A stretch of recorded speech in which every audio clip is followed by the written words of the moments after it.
Assalamualaikum warahmatullahi wabarakatuh dan selamat malam. Perkenalkan, nama saya Giovanni Felistana Popamembia, NIM channel 1171310. Di video kali ini saya akan menjelaskan bagaimana cara pemeriksaan feses. Nah, indikasi dari pemeriksaan feses itu adalah pada pasien dengan disentri, kemudian pasien dengan diare, kemudian kita curigai dengan pasien yang mengalami infeksi pada gastrointestinal tract, dan pasien dengan keluhan non-infeksius namun ada gejala demam, lemah lesu, maupun nyeri pada perut. Untuk lebih jelasnya, selamat menonton. Selamat malam Bapak, silakan duduk. Perkenalkan, nama saya Dr. Giovanni yang bertugas pada malam hari ini di Departemen Patologi Klinik. Kalau boleh tahu Bapak dengan siapa namanya? Pak Ferry. Baik Bapak Ferry. Bapak Ferry, apa keluhannya sehingga datang ke departemen kami? Keluhannya untuk pemeriksaan. Oh iya, ada surat rujukannya sebelumnya Pak? Ada dokter. Oke, baik. Bisa saya lihat? Silakan. Oke, baik. Berdasarkan hasil rujukannya di sini, diagnosis penyakit sementaranya Bapak Ferry itu adalah demam tifoid. Nah, maka dari itu disarankan untuk melakukan pemeriksaan feses Pak. Nah, di mana pemeriksaan feses itu nanti Pak, artinya kita tabe Pak, saya akan periksa nanti kotorannya Bapak. Nah, di mana Pak, nanti di sini kami akan memberikan sebuah wadah, di mana wadahnya ini Pak nanti menaruh kotorannya Bapak. Nah, kotorannya itu sekadarnya saja Pak, mungkin segini aja Pak bisa. Nah, boleh. Kemudian di mana Pak, pada saat Bapak nanti mengeluarkan kotorannya itu, di mana itu tidak boleh tercampur dengan sabun, disinfeksi, atau kena kencing. Nah, karena bisa menimbulkan nanti hasil yang negatif ataupun positif palsu Pak. Nah, setelah itu Pak, kalau misalnya nanti Bapak sudah isi ini dengan kotoran, harus cepat dibawa ke sini. Kalau lebih dari 3 jam, itu sudah nanti hasilnya tidak bisa diperiksa Pak. Jadi di bawah 3 jam. Nah, baik Pak. Nah, setelah itu, kalau misalnya sudah ada fesesnya Bapak, kami akan lakukan segera pemeriksaan.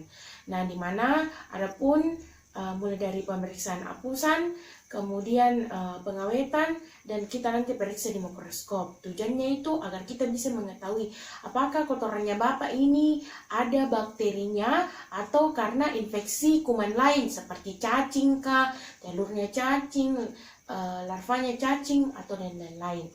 Nah, baik Pak, apakah Bapak setuju untuk melakukan pemeriksaan? Saya sarankan untuk setuju karena di sini pemeriksaan feses itu adalah salah satu pemeriksaan penunjang yang penting Pak. Apakah Bapak bersedia? Ya, saya bersedia. Oke, baik.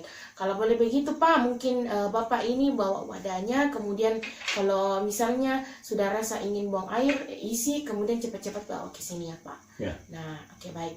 Anggaplah di sini pasien sudah datang kembali dan di sini sudah terisi daripada fesesnya. Baik Pak, fesesnya ini saya akan segera lakukan pemeriksaan. Bapak tunggu, saya akan melakukan pemeriksaannya. Sebelum itu saya akan siapkan alat-alat dan bahan. Untuk persiapan dan alat dan bahan yang pertama, hapusan tinja, di mana di sini ada kertas tisu, di sini ada objek.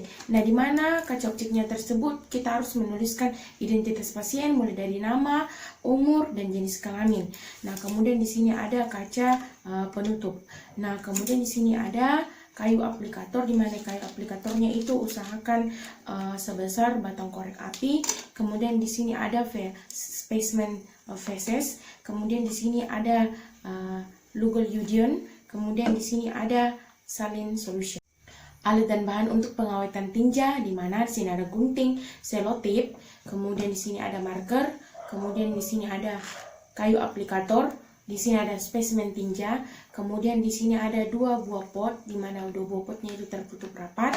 Kemudian di sini ada pengawet, di mana pengawet yang pertama itu ada pengawet polifenol. Kemudian di sini ada pengawet formalin 10%. Persiapan alat dan bahan yang ketiga yaitu membuat hapusan anal, di mana di sini kita butuhkan ada spatel yang disposable. Kemudian di sini ada selotip yang 2 cm, di sini ada gunting, di sini ada kaca objek, kemudian di sini ada sarung tangan.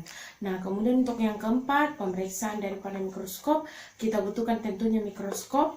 Kemudian di sini ada kaca objek di mana yang sudah kita buat tadi hapusan. Selanjutnya cuci tangan dengan 6 langkah.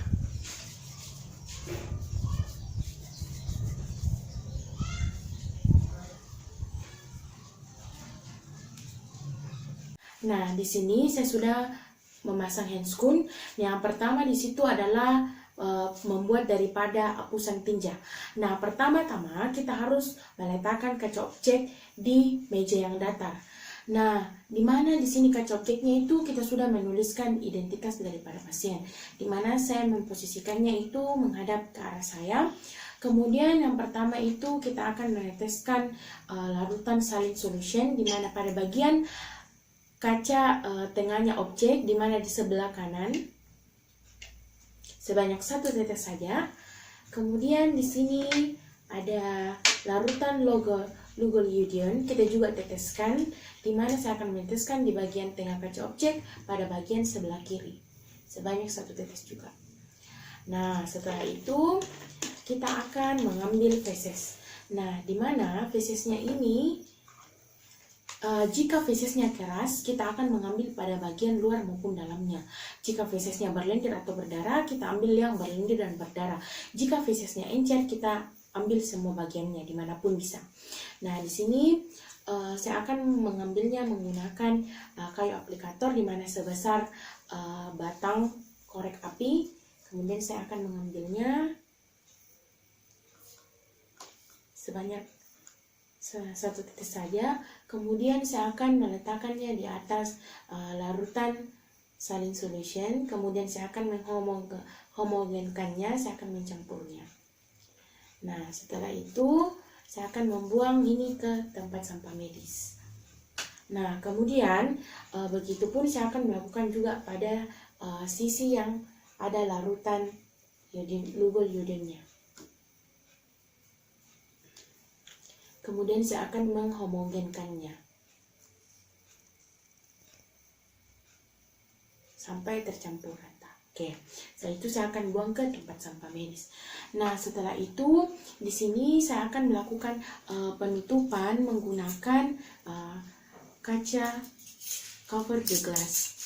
Nah, di mana di sini saya akan menggunakan 2 cover the glass, satu-satu saya akan tutup pada bagian saline solution dan lugol-iodion.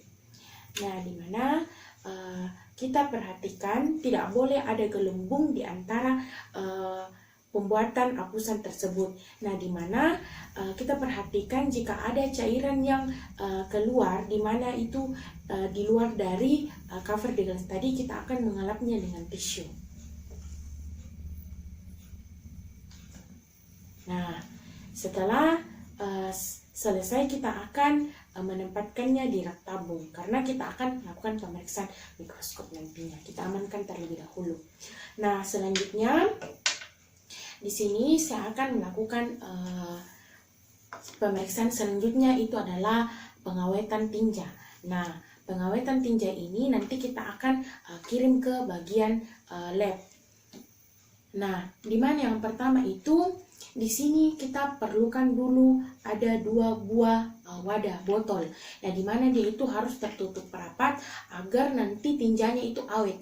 Nah, di mana di sini sebelumnya kita harus memberikan label, di mana di sini kita berikan label polifenol untuk pengawatan polifenol, dan di sini untuk formalin kita tulis dengan inisial F, dan ini adalah PF. Nah, di mana selain itu kita tuliskan juga identitas pasien dari nama, umur, jenis kelamin, dan tanggal pengambilan dari tinja tersebut ataupun kita awetkan. Nah, jadi yang pertama di sini saya akan meneteskan dulu sebanyak 1 sendok teh ke dalam wadah botol tadi. Di mana saya pertama akan meneteskan polifenol sebanyak 1 sendok teh. Begitupun juga untuk formalin, saya akan meneteskannya sebanyak 1 sendok teh kurang lebih. Oke. Setelah itu di sini saya akan mengambil fesesnya tadi sesuai juga dengan perbandingan antara feses dengan larutan pengawetnya. Nah, di mana di sini saya akan mengambil menggunakan kayu aplikator sebanyak kira-kira 1 sendok teh juga.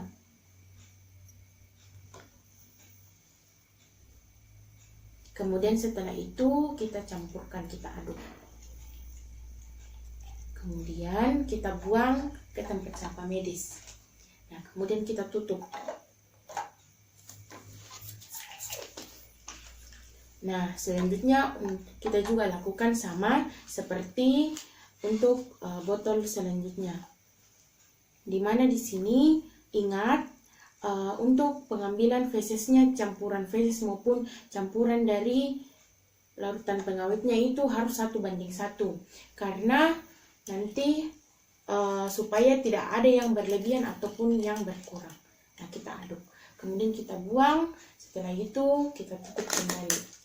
Nah, setelah kedua botol tersebut sudah selesai, selanjutnya kita akan mengirimkannya, di mana kita harus menuliskan surat pengantar di sini yang berisikan nama, umur, jenis kelamin, keluarga maupun diagnosis sementaranya. Nah, jadi kita masukkan ke dalam amplop, kemudian kita akan kirim ke bagian lab nantinya. Oke, baik. Nah, selanjutnya pemeriksaan yang ketiga itu adalah membuat daripada apusan anal. Nah, yang pertama, alatnya itu kita harus menyediakan skapel terlebih dahulu. Nah, di mana skapelnya ini harus bersih. Nah, kemudian setelah itu di sini ada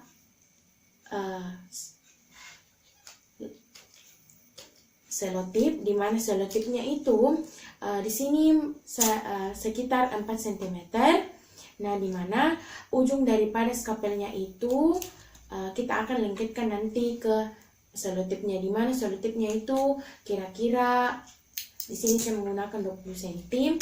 Nah, kemudian kita membagi dua, di mana ujung selotipnya itu di bagian pertengahannya. Nah, di sini kita juga akan rekatkan pada bagian luarnya. Nah, di mana ibu jari saya dan telunjuk saya itu sebelah kanan akan merapatkannya. Nah, setelah itu kita akan melakukan apusan anal. Tetapi sebelum itu kita harus memposisikan pasien terlebih dahulu, di mana pasiennya itu harus dalam posisi menungging. Nah, kemudian pasiennya itu melebarkan sedikit pahanya agar anusnya kelihatan. Baik Bapak, Pak, saya akan memulai pemeriksaan apusan anusnya Bapak. Bapak jangan khawatir, Bapak tenang saja ya. Bilang kalau misalnya Bapak rasa tidak nyaman. Nah, baik, di mana tapi ya Pak, di mana saya akan menggunakan tangan kanan saya untuk lebih menekan kedua bokongnya agar anusnya lebih kelihatan. Nah, di mana saya akan menempelkan skapel tersebut ke bagian sisi anus, di mana kita tempelkan ke setiap sisi anus.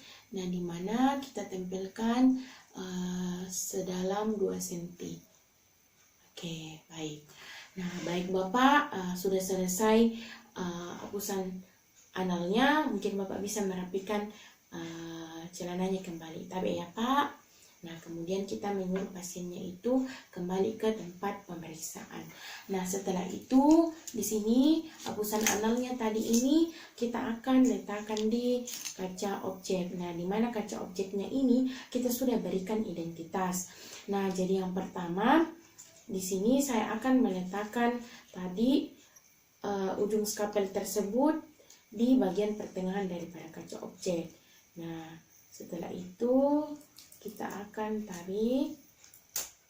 Nah, kemudian skapel tersebut kita akan biasanya kita rendam di larutan iodin klorin terlebih dahulu supaya tidak terjadi infeksius nantinya. Di sini saya rendam ke larutan klorin. Nah, kemudian kita rapikan agar tidak terjadi nanti pembentukan antara gelembung di antara nanti kaca objek dan selotipnya tadi. Nah, dimana selututnya itu mencakup seluruh permukaan kaca objek. Nah, kemudian setelah rapi, jika ingin dilakukan pemeriksaan nantinya, kita sisa mengangkat sekitar 3/4, kemudian kita meneteskan daripada larutan untuk menjernihkan daripada sediaan tersebut. Nah, kemudian hal ini kita bisa simpan di rak. Nah, kita amankan di rak. Nah, selanjutnya setelah dilakukan apusan anal, saya akan melakukan pemeriksaan mikroskop. Nah, di sini ada kita tentunya menyediakan mikroskop terlebih dahulu dan apusan yang telah kita buat tadi. Di sini saya akan mengambil apusan tinja yang telah kita buat. Nah, di sini. Nah, pertama, untuk persiapan daripada mikroskopnya itu, kita harus meletakkan kaca objeknya itu di meja objektif terlebih dahulu.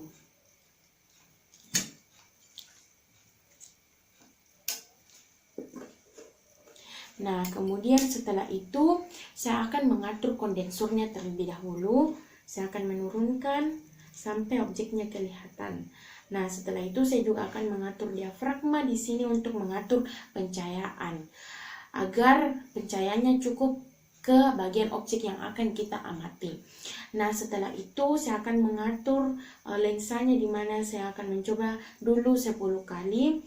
Saya akan memutar makrometernya. Setelah itu saya akan mengamati sampai objeknya kelihatan, dan kita juga akan memutar mikrometernya agar fokus terhadap objek yang kita amati. Nah, jika diperlukan kita mengamati sampai perbesaran 45 kali. Nah, di mana kita di sini melakukan metode zigzag. Kita lihat semua permukaannya, kemudian setelah itu kita melakukan identifikasi terhadap apa yang kita amati, di mana misalnya kaca objeknya itu ada suatu parasit yang terinfeksi. Nah, maka dari itu kita lebih mengidentifikasi apakah dia itu stadium telur, larva, ataupun dia itu sudah cacing muda ataupun sudah cacing dewasa. Begitupun kita lihat juga kalau misalnya ada bakteri, kita lihat mungkin lebih perbesaran yang lebih besar. Kita lihat bagaimana itu jenis bakterinya, apakah dia itu bakteri gram positif ataupun gram negatif. Nah, setelah itu kemungkinan bisa juga kita akan lakukan di sini dokumentasi agar nanti kita cantumkan di laporan hasil pemeriksaannya. Oke, baik. Nah, setelah itu saya akan merapikan alat-alat. Nah, di sini hal yang terpenting, alat-alat tadi yang kita pakai itu harus kita rendam ke larutan klorin agar tidak terjadi infeksius. Nah, di sini handscoon saya itu saya akan rendam juga di larutan klorin. Nah, setelah itu saya akan melepaskan handscoonnya dan saya akan membuangnya ke tempat sampah medis. Nah, di sini mejanya juga kita perlu lap agar tidak terjadi infeksius nanti bagi kita sebagai petugas kesehatan. Selanjutnya, cuci tangan dengan 6 langkah.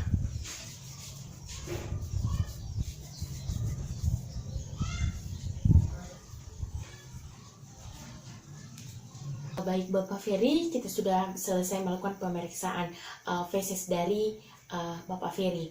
Nah, di sini ada hasilnya yang saya sudah tuliskan dari hasil pemeriksaannya. Tapi Pak, Ya. nah mungkin nanti Bapak pergi kembali ke dokter sebelum yang periksa Bapak agar nanti bisa diberikan dari pengobatannya. Nah, baik Pak, berdasarkan hasil tadi pemeriksaan fesesnya, diduga di sini Pak adanya cacing di fesesnya Bapak. Nah, kemudian setelah itu mungkin ini yang menyebabkan Bapak tadi berak-berak darah karena ada cacing. Nah, di mana stadiumnya adalah larva Pak. Jadi itu sangat berbahaya Pak. Karena kenapa? Di sini Pak, cacing itu menyerap nutrisi-nutrisinya Bapak, kemudian merusak juga jaringan-jaringan daripada saluran pencernaannya Bapak. Maka dari itu kita harus memberikan anti parasit atau anti cacing. Nanti diberikan ke dokter sebelumnya.